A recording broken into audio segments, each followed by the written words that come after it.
लड़की वालों की तरफ से लड़की की भाभी आई हुई थीं और वही मेरे पापा से शादी की बात कर रही थीं। और फिर पापा ने शादी के लिए अपनी डिमांड बताई तो उनकी डिमांड सुनकर लड़की की भाभी परेशान हो गईं। और फिर मेरा नाम रोहित है। मैंने हाल ही में अपनी ग्रेजुएशन पूरी की है और अब अपने लिए एक अच्छी नौकरी की तलाश कर रहा हूँ। पढ़ाई खत्म होते ही मुझे लगा था कि शायद नौकरी जल्दी मिल जाएगी, लेकिन हालात उतने आसान नहीं निकले। कई जगह अप्लाई किया, कई जगह इंटरव्यू दिए, मगर अभी तक कोई अच्छा ऑफर नहीं आया। इस बीच घर की जिम्मेदारियां भी सिर पर आ गईं। घर में सिर्फ मैं और पापा हैं।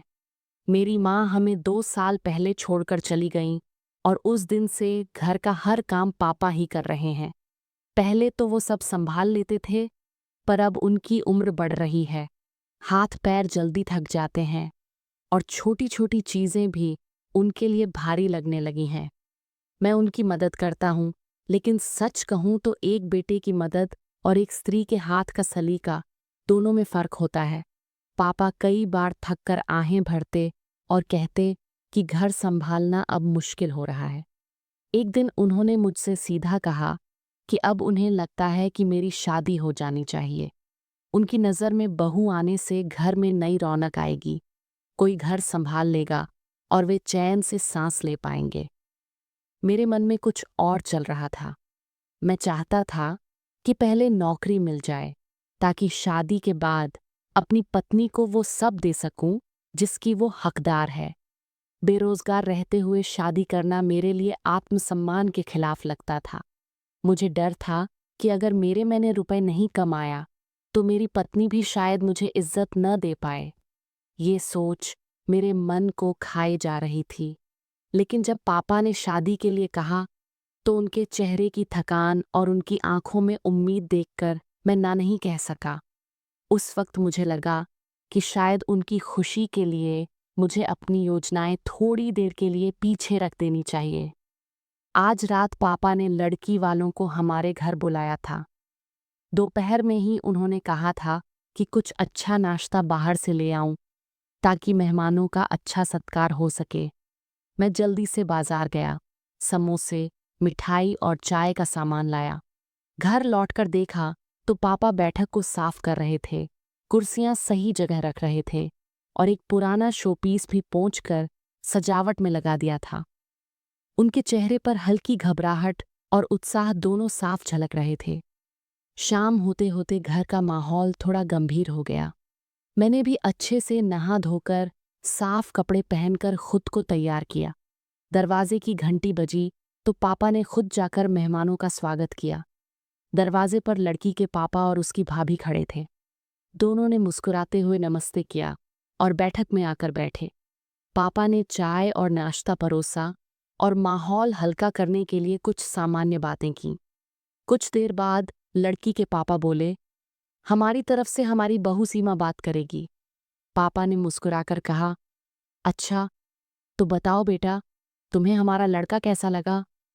सीमा ने संकोच भरी आवाज में कहा, अंकल जी, लड़का तो हमें पसंद आया, लेकिन एक समस्या है कि ये अभी कोई काम नहीं करते। मैंने तुरंत जवाब दिया, अरे बेटा, जब शादी होगी तो काम भी करने लगेगा, अभी तो बस सही अवसर का इंतजार है। सीमा ने हल्की मुस्कान के साथ सिर हिलाया और बोली, अच्छा ठीक है, तो बताइए आपको शादी में क्या चाहिए? मैंने बात को सरल रखते हुए कहा, ज्यादा कुछ नहीं, जितना आपकी हैसियत हो उतना दे दीजिएगा। सीमा ने थोड़ा गंभीर होकर कहा, फिर भी अंकल, आपकी कोई खास मांग होगी, वो पहले बता दीजिए। पापा ने पहले तो कहा, बेटी, हमें तो बस बहू चाहिए और कुछ नहीं। सीमा ने थोड़ा संदेह जताते हुए कहा, फिर भी अंकल, साफ साफ बता दीजिए, आगे चलकर कोई परेशानी ना हो।